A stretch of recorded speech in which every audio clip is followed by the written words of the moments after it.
السلام عليكم ورحمة الله وبركاته. أكم جرتن كبجمتوتا في جالتنتوني هردفتوني برسيسا روماب.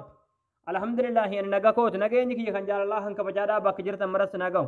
دعوتوتن كي فيديو الراخن كيساتي حالة بالبلا كيسن يوكين جوالا كيسن قوت ما قوتتي سيستما كمبيوترات يوكين سيستما لابتوب بتي جرتني كيس سادا كان قوت ما قوتتي يجودا akka bifa kompiitaratti yookiin akka kompiitaratti fayyadamuu dandeessanii isin barsiisa. Guutumaan guututti jechuudha keessaadhaa kuni appilikeeshinii maa waliin jechuudha. Akkuma nama laaptooppii yookiin kompiitara fayyadamutti wanni hundinuu jijjiirama jechuudha. Haala bilbila keessan guutumaan guututti siistama laaptooppii yookiin kompiitaratti keessaadhaa kana guutumaan guututti jijjiirtanii siistama kompiitara yookiin laaptooppii fayyadamtanii isin barsiisa. Egaa daawwattootaan kiyya gama barumsaatiin darbuun duratti warroonni YouTube chaanaala keenya faarootaatan baga nagaa dhuftan jechaa barumsa dabalataa argachuudhaaf chaanaala keenya sabiskiraayib godhachuun dagatinadha. Yeroo sabiskiraayibii gootan barumsi asirratti dabarsinu guyyaan guyyaan nama dura akka isin bira ga'uuf mallattoo notifikashinii sana killik itti godhaadha. Achi booda ool kajettoonata kaayyadhaadha. Barumsi keenya yoo isinitti tolee isin gammachiise viidiyoo keenya laayik sheer gootanii namoota baay'ee biraan ga'uun dagatinadha. Egaa gamanummaan hanga barumsaa isin dabarsaa hanga xumura viidiyoo kiyyatti obsaan afaana turaan hordofaa isiniin jedha.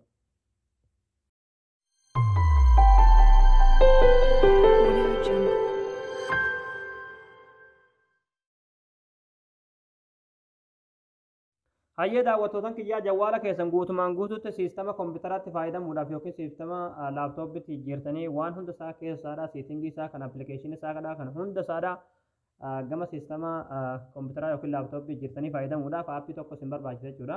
Aappichaa pilaastoorii keessaa kan argattanii pilaastoorii keessa ni galtanii achi booda bakka sarchii kanarratti jechuudha. Computer launcher 2 jettanii barreessanii inni kun aappiin isa kana jechuudha. Aappiin kun hedduu tokko bareedaadha jechuudha. Haga ammatti namni daawunloodii godhate nama miliyoona takka oli jechuudha isin galee. Kanaafuu aappii hedduu bareedaa ta'e jechuudha.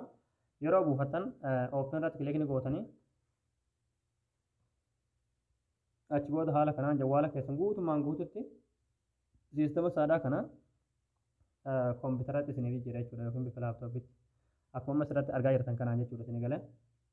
Salphumatti akkuma amma argaa jirtan kanaan laaptooppitti yookiin siistama kompiitaratti nuuf deebisee jira jechuudha. Haala kanaan fayyadamuu dandeessanii jechuudha. Egaa daawwattootaan kiyyaa kunoo akkuma asirratti amma argaa jirtan kunoo salphumatti kompiitaratti yookiin siistama laaptooppitti jira jechuudha. Wanni hundi jechuudha. Hatta fuulli baakgiraawundii isaallee kunoo siistama kompiitaraa sanitti yookiin baakgiraawundii kompiitaraa sanitti deebee jira jechuudha. Akka ajaa'ibaa kanatti. Hatta siitingiin isaallee hundi isaa kun akkuma asirratti amma argaa jirtan hundinuu siistamni isaadhaa jijjiiramee jira jechuudha isin galee. Haala kanaan baakgiraawundiin illee akka ajaa'ibatti baakgiraawundii bareedaadhaa qaba.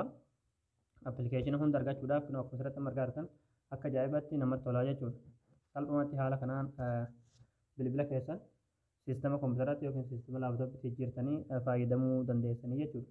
Egaa daawwattootaan kiyyaa isinii gala jettan abdii qabaa. Barnoonni keenya har'aadhaa asirratti raawwataa barumsa dabalataa argachuudhaaf viidiyoo keenya namni baay'een argee kan fayyadamu laayik sheer gootanii namoota baay'ee biraan ga'uun dagatinadha.